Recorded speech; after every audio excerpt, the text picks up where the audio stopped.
Hi everyone, and welcome back to Arsenal Fan Theory. As always, I'm your host, Michael Duplessis. I'm not joined with Breno tonight because we're doing our second episode of the Premier League show. So tonight I'm joined once again by Spurs fan renier. How's it going? Lucky in you, Brit.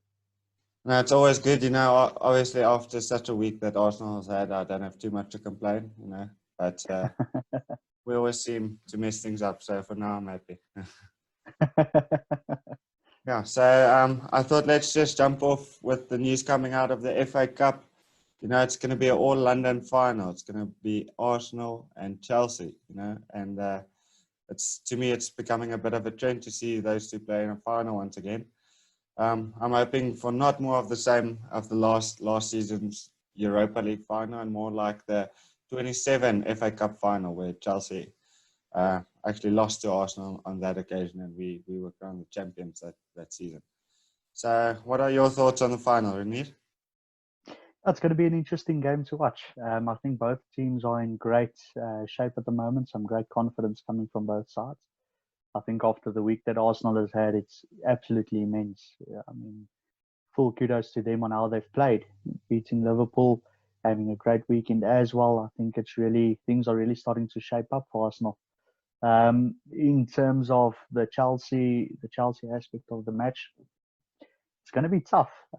Your defenders are going to have to be switched on 100%.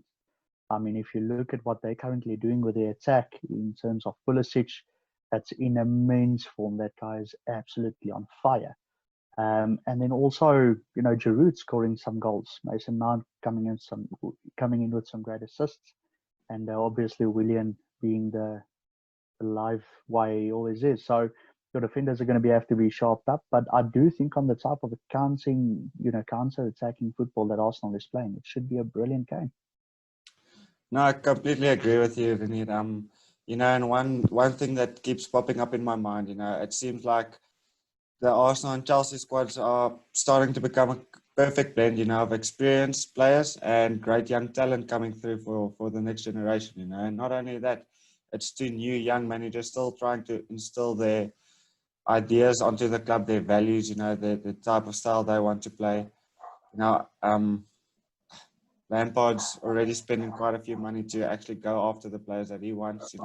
Arteta hasn't had the chance yet, but you can definitely see a difference in style of play and mentality around the club. So I do expect a big game going forward. Very true. So just touching on the final, I thought we would look at the last 5 results between the two sides. We haven't done anything like that yet on one of our shows, so yeah, let's just kick it off. Obviously, the last game was a 2-2 draw. Luis got sent off on that occasion. It was a Martinelli wonder goal. And I was actually quite happy with the performance as an Arsenal fan. 2-1 down with 10 men and playing the way that we did. I was happy with the result. Obviously I would have liked to win, but yeah. Of course. No, you know what? Unfortunately, with a player like David Luiz, if he's on if he's having a good game, he's going to have a great game.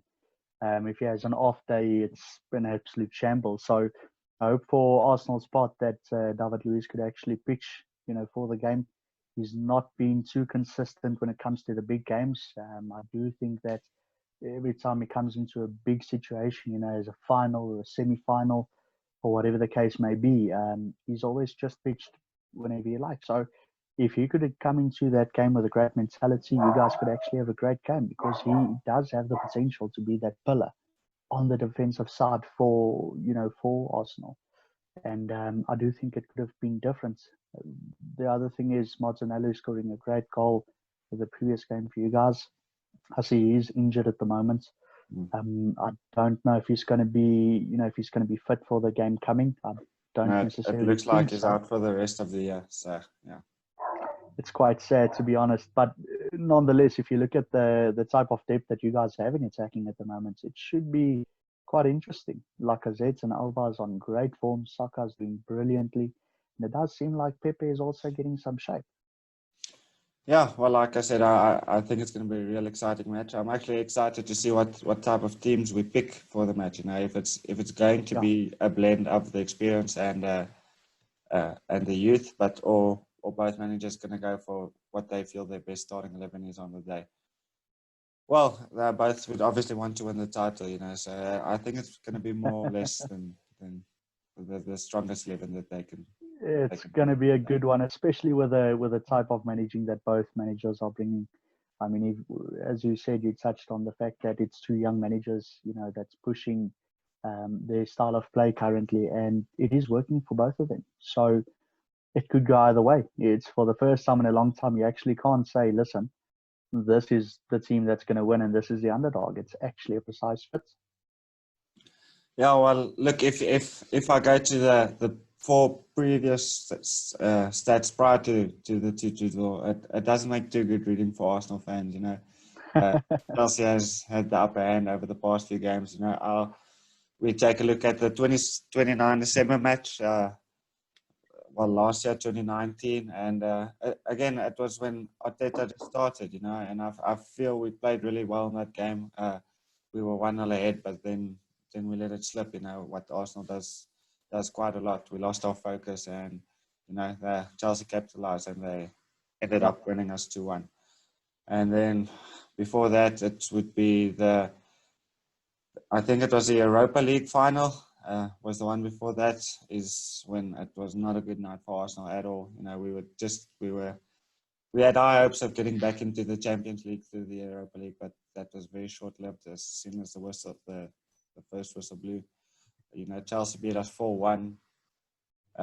You can look before that. So it's the only time Arsenal actually won in the last 5 games. It was on 19 January 2019 is when Arsenal walked out 2-0 victors. And the game before that, 18 August 2018, was also 3-2 for Chelsea. You know, so the stats do seem to favour Chelsea a bit. But I must say, I think I'm happy to play Chelsea in the final. You know, I obviously feel they're not as strong as City. United, Chelsea, both great teams. You know, but we have to play one of them. And I feel we can turn a trend. You know, because if you look at the last FA Cup match we played against Chelsea, it was in the 2017 finals where Arsenal actually walked out victors on that occasion. And we've got a good record in the FA Cup. You know, we've got the best record with trophy-wise in the FA Cup. So I'm hoping we can pull it.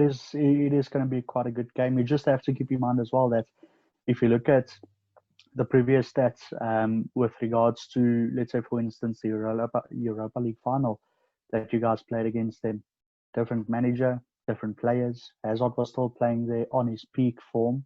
Not that he's anywhere to be seen today, but if you keep in mind those type of things are changing. You guys were just coming out of a bad spell with the previous coach, and I do think that with Arteta and the way he's coaching, I really would favour Arsenal in this game, to be very honest with you. If you look at the type, it's obviously going to be a full-on attacking display from Chelsea, as they showed against United as well.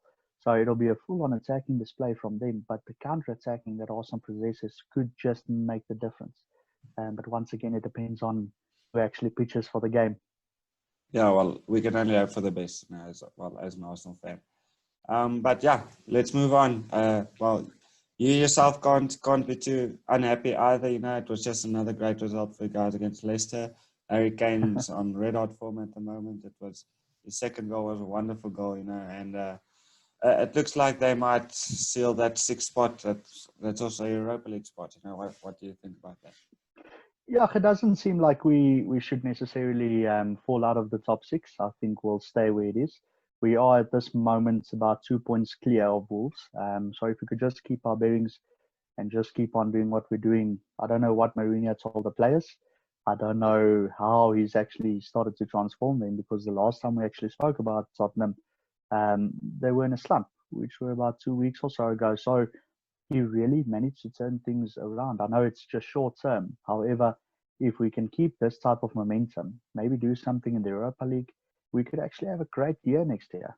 If you're looking at Premier League and so forth, if Daniel Levy could actually take out some cash, I think we would be able to, to do something.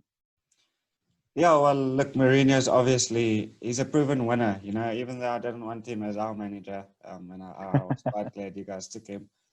he does seem to win trophies wherever he goes. You know, even when he was at Man United, he didn't have the best of times there, but he still managed to get the Europa League. You know, something that we couldn't do. Yeah, so obviously he does know what he's doing. He's obviously a world class manager, and I think he obviously it seems like he already knows who he does like and who he doesn't like in the side. So with some backing from the board, I believe he can do well for Spurs next season and going forward. Definitely. It all Yeah, depends on the type of form that you go into it with. But yes, yeah. I'm Well, positive about it. like we keep saying on the show, football's a very short term sport. You know, you tend to base your feelings around the club and how it's going on the last game or the last few games how it's been going. So that's obviously why I'm happy after beating Liverpool and City in 1 week. You know, but if you take Yeah. the week before, I wasn't happy at all. You know. Yeah, I'd say Chinese things. Yeah. Well, let's move to who we think are gonna make. You know, third is still maybe up for grabs. Fourth is definitely up for grabs, and fifth and sixth. You know, Chelsea currently sit in third. You know, they have 2 games left, but those 2 games are Liverpool and Wolves. You know, it's very, very possible that they could drop all 6 points there. You know, Leicester sit in fourth. They only have 1 game left, which is Man United. It's obviously going to be a big match for It's going to be a great game. for that Champions League spot. Well, in my opinion, you know, Spurs sit in sixth. You know, if Leicester drop the points, well, Spurs can't get to fourth, you know, but Spurs can get it. Well, Spurs can get up. Well, stay sixth. Sorry about that. Yeah. With a win over Palace, you know, then if they win Palace, then nobody's catching them in sixth place. Wolves can actually still. Yeah, if you look at the current standings, Michael, I do think. Yeah, go on. Sorry, man, the signal's a bit bad at the moment. So what I'm saying is, if you look at the current standings, I can't see too much changing. It should stay around about the same. The only spot that could change, in my opinion, you know, as a potential changer, is the live spot between 4 and 5 on United and Leicester. I do think United would probably just edge them with the type of form they're in for the last few games. I mean, their strikers have been immense. Mason Greenwood has been something of a class breakthrough, and that's going to be an interesting battle to see with the last game or two that's left.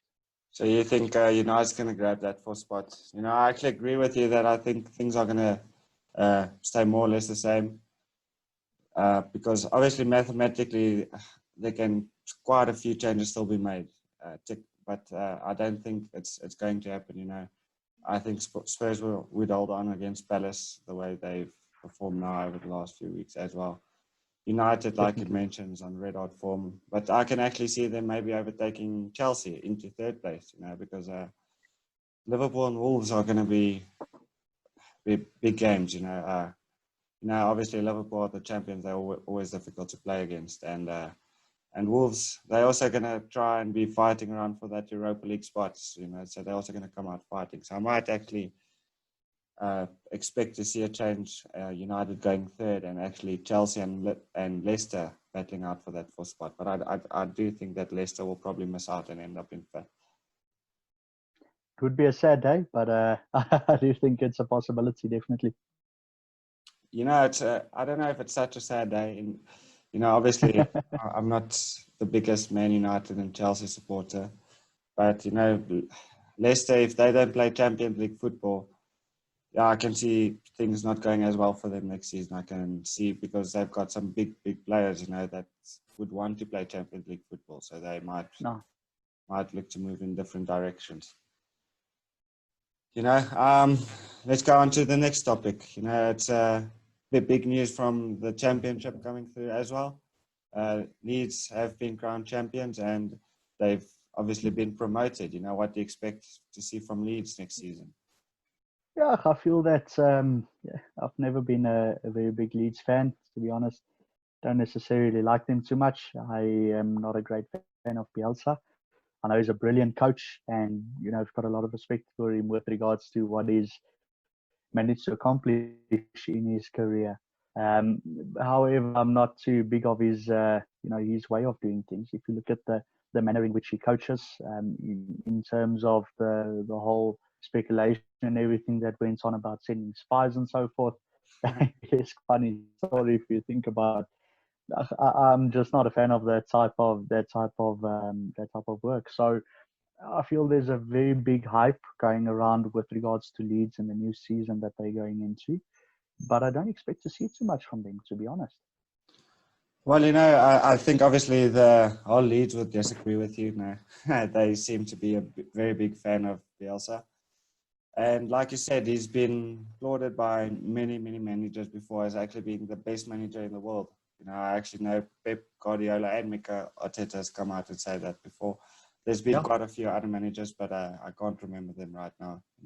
And I actually remember our FA Cup game against Leeds. We ended up winning 1-0, but they played some really attractive football. They looked like they belonged playing against the big team. So I do expect to see them coming out with quite a lot of fight next season. I don't see them getting relegated, but I also don't think they're going to cause too many upsets in terms of finishing high up in the Premier League. That's very true. But once again, Mike, you have to look at the facts of spending money. Any team can come into the Premier League with a big hype, but I mean, Norwich did brilliant, in their championship season before they came, actually started in the Premier League, and they spent like 700 or 600,000 pounds. So if the club's not going to spend money, you can't expect them to stay inside. I think if they spend at least about 30 to 40 million pounds, they could be a mid-table side. Um, Not necessarily being relegated if they don't. However, it will be a battle for relegation. So probably mid-lower table there around.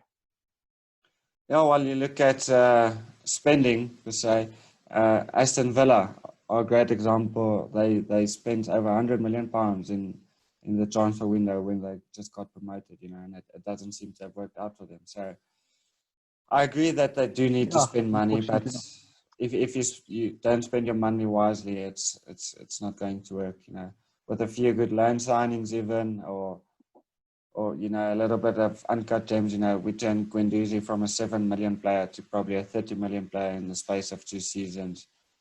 Gabriel Martinelli, we bought him for very cheap, and he looks to be an absolute steal. So it's obviously a lot goes more to the recruitment, I think, than the amount of money being spent. But yeah, like I said, the way they played in our FA Cup match, I really like the way they played. So I'm hoping actually to see good things from them. There are other sides I'd rather see get relegated, like Watford or something like that. Oh, I think we're breaking up a bit. Hi, everyone. I'm sorry about that. We've just been experiencing some technical difficulties. So I'm just going to pick up where I feel we left off, or where I think the connection got lost. So I was talking about the comparison about spending to recruitment. If Leeds recruitment is right, then I obviously think they'll do well. And like I said, I really like their football, and I actually hope to see good things from them in the Prem next season.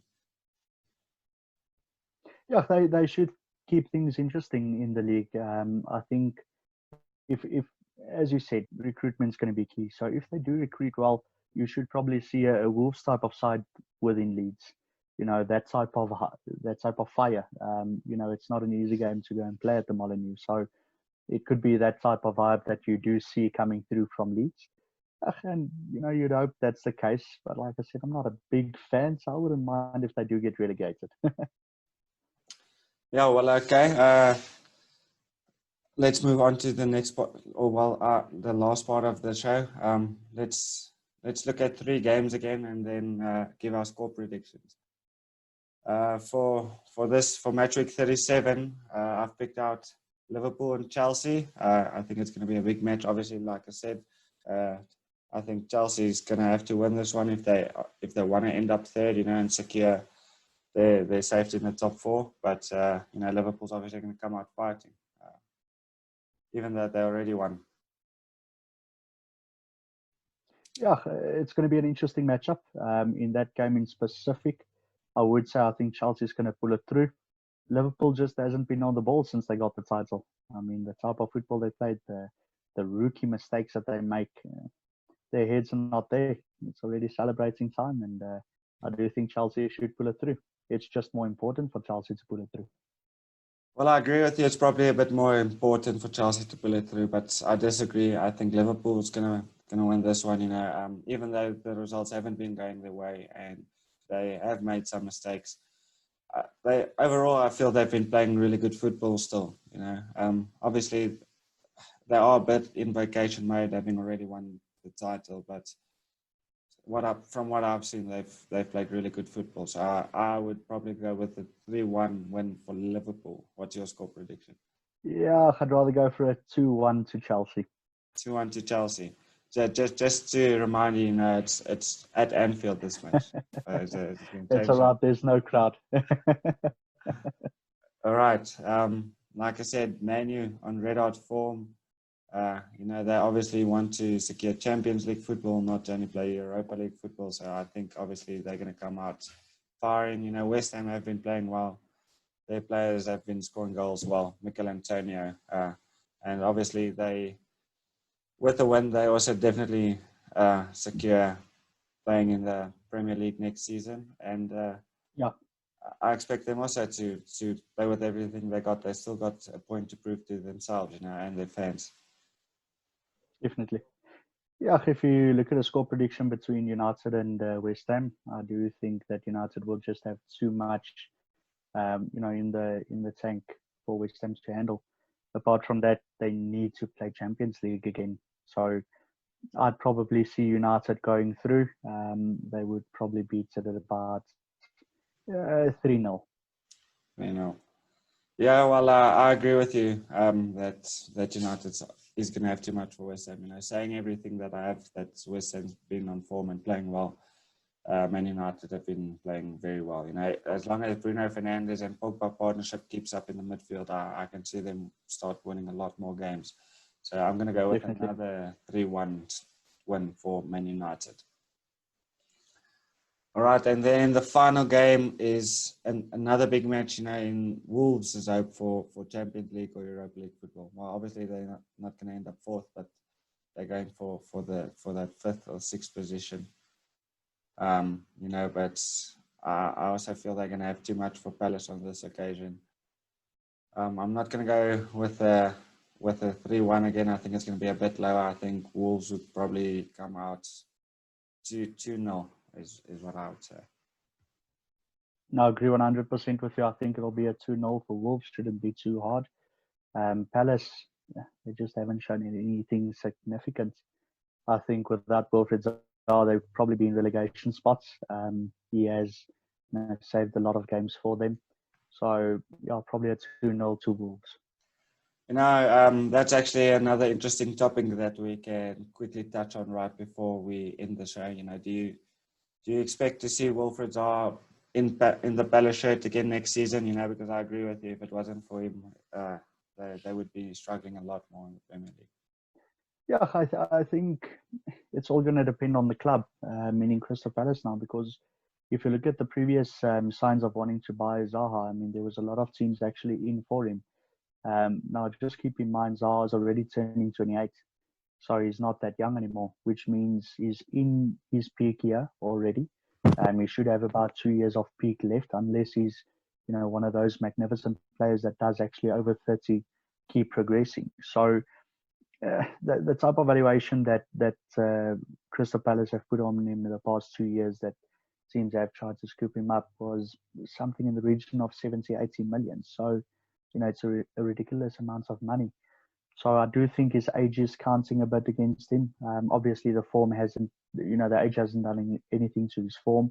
He's been playing brilliantly. So it's all going to be about if the teams are in a financial capacity to pay that type of amount for Zaha, then I do see him leaving. If any team is willing to do that, then he will leave, definitely. It looks quite clear to me that it's been quite a while that Zaha's been wanting out of Palace.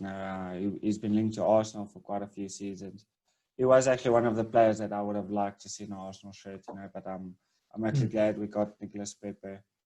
You know, he's got 19 goal contributions in his first season, you know, and with that price tag, you do expect a bit more probably. But obviously, it's only his first season in England, you know, he's still getting used to, and he already played under 3 different managers in his first season, you know. But Yeah, no, does make a big difference. yeah, no, and obviously, I feel we needed a right winger much more than we needed a left winger. You know, we seem to be playing Alba on the left wing most of the games, and even if he doesn't play, you know, we've got Saka or Martinelli that can fill that left wing role. They're both youngsters, but I feel Fall in the position. they can definitely fill in the position. Yeah, so I But see. answering the question, what do you think? I see Zaha pushing for a move. You know, I'd actually like to see him at a big club, see how he would perform there. And you know, I feel that Palace fans would also actually like to see how we would do at a big club. You know, Yeah. Obviously, like I said, it's all down to Palace because it looks like Zaha has been pushing for a move for quite a while. But I wouldn't be too surprised to see him even hand in a transfer request. So I think he might be Definitely. there as well. Well, Renier, that's it for our second episode. Again, we had some technical difficulties, you know, but hopefully we only get better and better every week, you know, create better content, and obviously, hopefully things can start running a bit more smoother as we go on. But I just want to thank you once again for coming on the show. You know, it's always a joy to have a little bit of a football chat with you. Thanks, Mike. Appreciate it. And thank you to all the viewers. We appreciate you as well. And please keep on sharing and liking. Yeah, remember Arsenal Fan Theory on YouTube, Instagram, or Facebook, and then at Theory Arsenal on on Twitter. Sorry about that. All right, cheers, guys. Cheers.